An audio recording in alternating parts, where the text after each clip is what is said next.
All right, guys, what's up? Let's do this. This is Jose Trujillo. I'm an artist, and I am in my car studio, driving around, just cruising down the street in my 6'4". Yeah, driving. So, this is what's going on, guys. Lots of good stuff, lots of fun stuff. Work.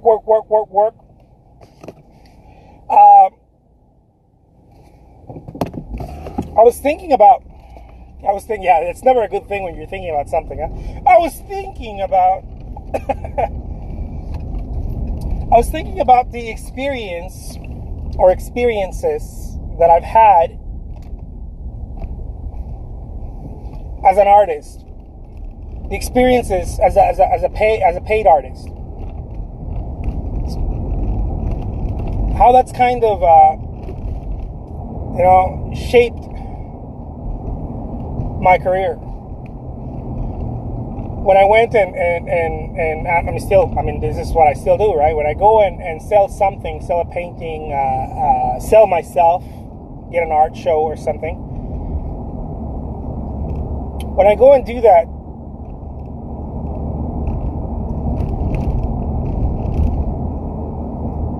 what does it mean? What does it mean to do that? What does it mean to be in a position where you're asking for something? Where you're saying, hey, buy this from me. Buy me, right? When you're getting a show, you're actually selling yourself. You're not selling your artwork, you're selling yourself. This is where most artists get it wrong. They're trying to sell their artwork to get an art show. They're like, oh, my art is so unique. Oh, my art. No, you got to sell yourself. You got to sell you. This is why I believe most artists don't get gallery shows. And if they get them, they don't get them consistently. Because they're trying to sell their artwork. And the artwork's not the selling. It's not the selling factor. It's not the thing. It's the artist. The gallery is buying you. They're not buying the art. They're buying you. The people are going to buy you. They're not buying the art. No one buys the art, guys. Like, the only people that buy the art are people that either don't care about art or don't care about any of it. Like they just want something. They want something either as a gift or to put it over a sofa or something, and that's cool. That's where most people are. But when you're trying to get actually high prices, or you're trying to get a gallery show, or you're trying to get something more substantial, people are buying you. The long run is that people are buying you. They're not buying the art. Why? It's just simple. It's very simple.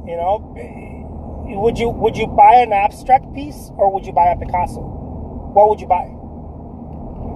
If you could, right? I'd rather buy the Picasso. You buy the Picasso. You don't buy an abstract piece. No one gives a shit about the abstract piece. They care about the Picasso.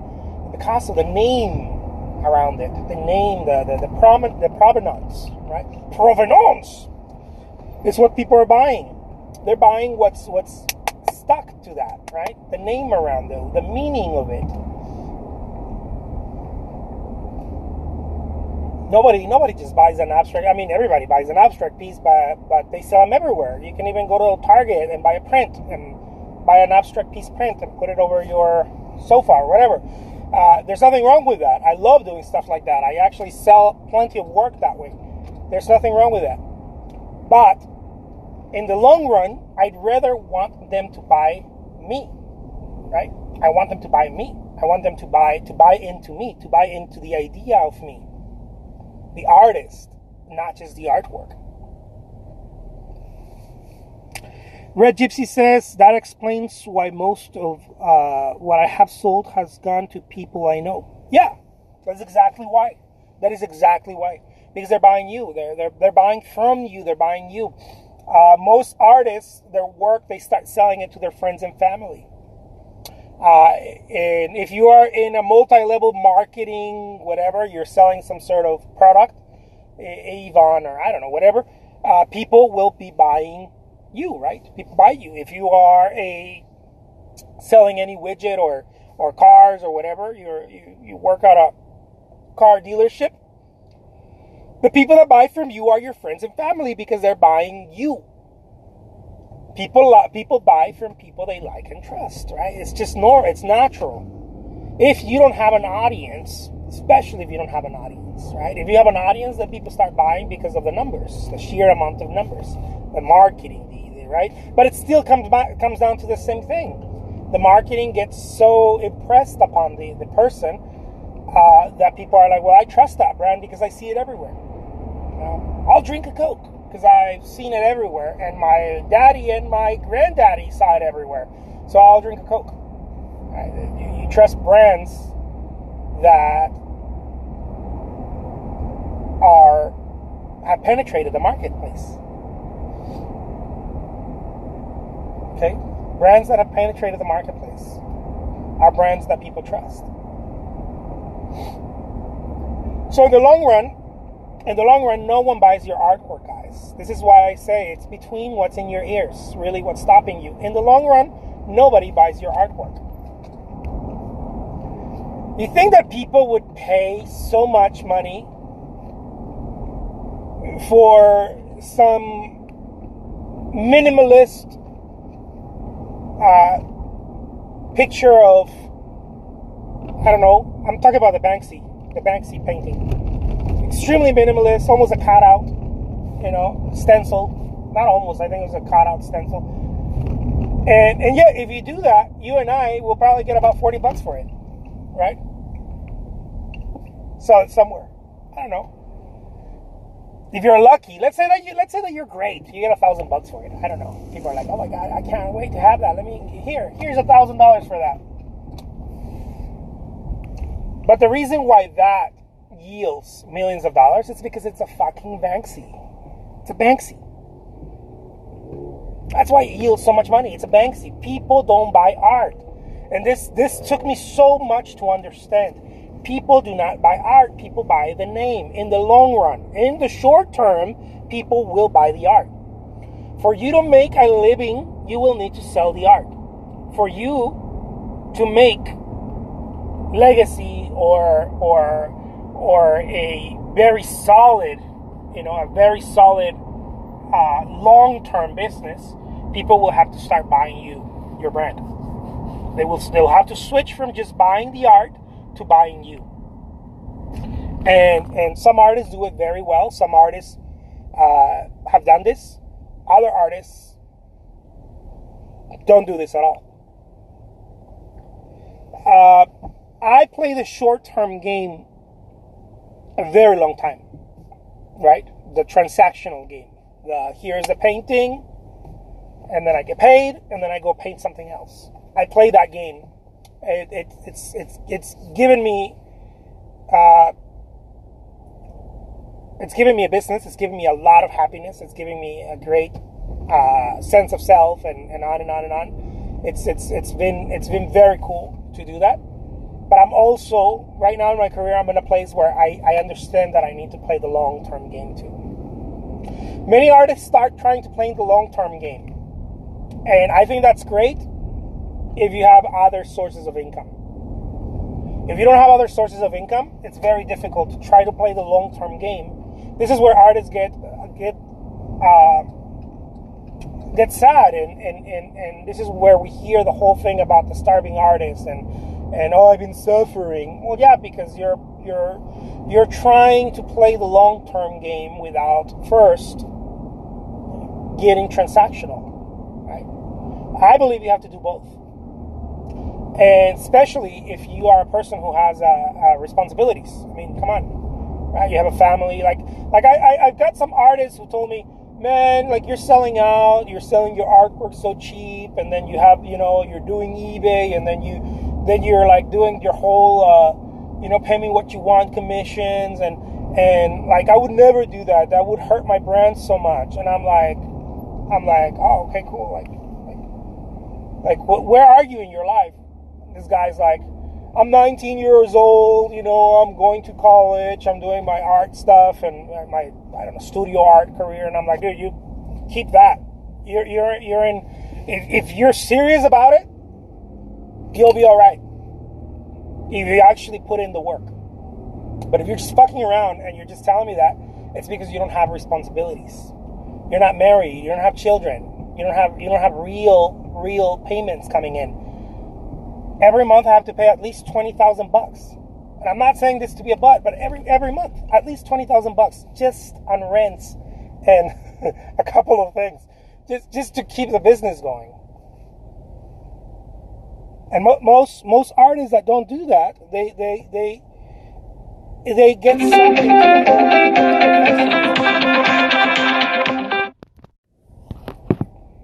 Damn.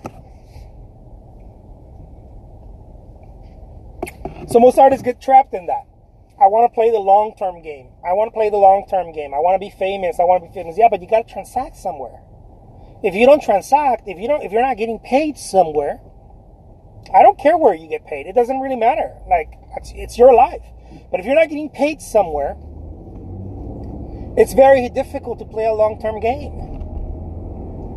It's very difficult to be like, nothing is impossible. Nothing is impossible. But it's not for everybody. It's not for everybody to be like, I'm just gonna go into the galleries and I'm gonna live with my buddies in an apartment, in a studio apartment that there's 5 of us living there in New York, and I'm gonna be a purist, and my artwork is gonna be so pure and so, my ideas and my perfection and my, whatever, right? My vision. And I'm not going to sacrifice anything, and I'm not going to sell anything, and I'm going to put this together, and I'm going to take it to Soho or Paris or whatever, and I'm going to sell it, and I'm going to, I don't know, whatever, right? There's room for that too. Like, you can be that person. I didn't have that luxury. To me, that's a luxury that I couldn't afford. I didn't have that luxury. By the time that I was ready to start moving into, become more serious about my artwork, I had already a 3-year-old, I was married, bills to pay. I was running another business. My wife and I had a boutique, a clothing boutique in downtown Tucson. We're working on other things. And I had 2 jobs. Like most Americans, right? One job doesn't cut it. I had 2 jobs, and we're running a small business at the same time. And so I didn't have that luxury to be like, I'm going to be this purist. I'm going to go and create my artwork and binge on my own ideas. No, I had to be like, man, I know how to paint. Oh, I know how to paint. Yeah, okay. Well, can I sell some of this stuff? Can I at least continue painting? I love painting so much. Can I at least continue painting? And can I start selling some of this stuff? And in that place is where I started finding out myself as an artist. In that place. Because I was able to create so much artwork. Okay? So much artwork. Because I started selling it. I was able to create so much artwork that I actually started finding myself, my voice. I still don't think that I know if I have a voice or not. Like, people say that, but I have no idea. People say, I like your unique style, but honestly, honest to God, guys, I have no fucking idea what my style is. And people say that I do, but I don't pay attention to that because I'm so busy creating that I don't pay attention to style. Like, people told me, I love your loose brush style.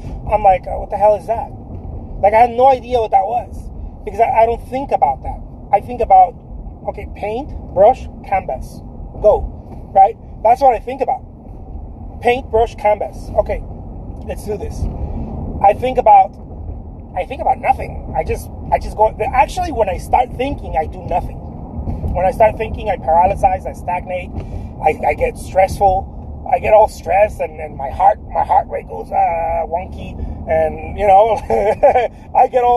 I get preoccupied with my thoughts. In Spanish, when you're stressed, they say don't be preoccupied. The word is preocupado, right? It's an interesting word. I love words. I like to study words. I love words. And I'm not a Scientologist. And I have nothing against Scientologists, but I know that Scientologists like to study words, but I'm not. I just love words. And if you pay attention to the word preocupado or preoccupied, it's like you're occupying yourself, right? You're preoccupying yourself. In other words, you're pre-doing. In other words, you ain't doing shit. It's just in your head, right? You're pre-doing. You think that you're doing, but you're not. And it's a waste of energy. It's a waste of energy. You know, there's a little tip for artists out there. When you're, let's say that you have an idea about making a painting. If you start thinking about how you're gonna make it and how you're gonna paint and all that, that's TV, guys. That's movies. That's not how artists think. Artists don't think like that. That's not true. Artists don't plan out stuff like that. They don't go, oh, and I'm going to do this and I'm going to do that. And then they start imagining how they're going to paint it. And that's not true. That's not how artists think. And I'm not talking about just abstract artists. No artist, no true artist works like that. I don't believe it. Even Raphael said, when he was painting, he said, when one paints, one does not think. An artist. He says, when an artist paints, the artist does not think. Because it's in the no thinking where you actually creative. You cannot be creative thinking. It's impossible to be creative thinking. It is impossible to be a creative person while thinking. It's having flow and suppression at the same time. It's having flow and a plug. It's impossible. It can't. The plug is your thinking. You either have flow or you have a plug. One or the other. There's no way. Never met one. Never met a true artist who thought and created artwork at the same time. A true artist. I've met painters that do that. They think. They're clever too. They're like, now I'm going to put this little thing over here. And then they're painters. They're painters. But I'm talking about artists. People that go beyond being a painter. When you go beyond being a painter, I believe, and this is my belief, okay? I don't know if this is in stone or somewhere in a magical world written in stone. But I believe that when you're an artist, okay, it's because you went through serious amount of painting, or creating, or drawing, or something, a lot of something, and then that pushed you into not thinking. So when you paint, you don't think. It's impossible. It's impossible. There's just no fucking way. I don't believe it. I know artists tell me, man, you should have done this like that. Your sky is wrong. Your composition is off. I'm like, you don't even know what the fuck you're talking about. An artist does not think. It's pure intuition. An artist does not think. I don't care whether you are trained or untrained. You, to me, are an artist. When you're creating artwork, you're not thinking. You are at the highest levels. At the highest levels of being an artist. I don't care if you've never picked up a brush in your life before, or this is your first year doing it. If you go into creating art without thinking, you have reached the highest. You have reached Da Vinci levels. You have reached Monet levels of creating. Because true art is only created without mind. I stand by my words on this one.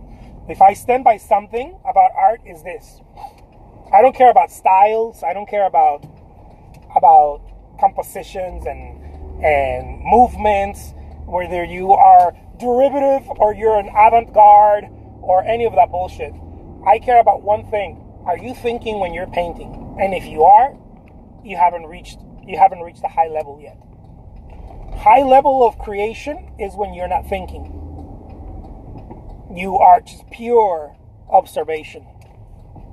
When you reach pure observation, you are creating artwork.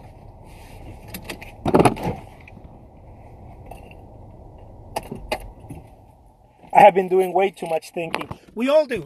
This is the practice of the artist. We all do way too much thinking. So I'm inviting all of you guys who are artists, who just go into creating. That will be the thing that you have to master. By the way, it's going to help your career as well. Just a little side note. If you stop thinking so much, about your career, not just your art, it's going to probably 10x your career. All right? Peace, guys. I'll talk to you later.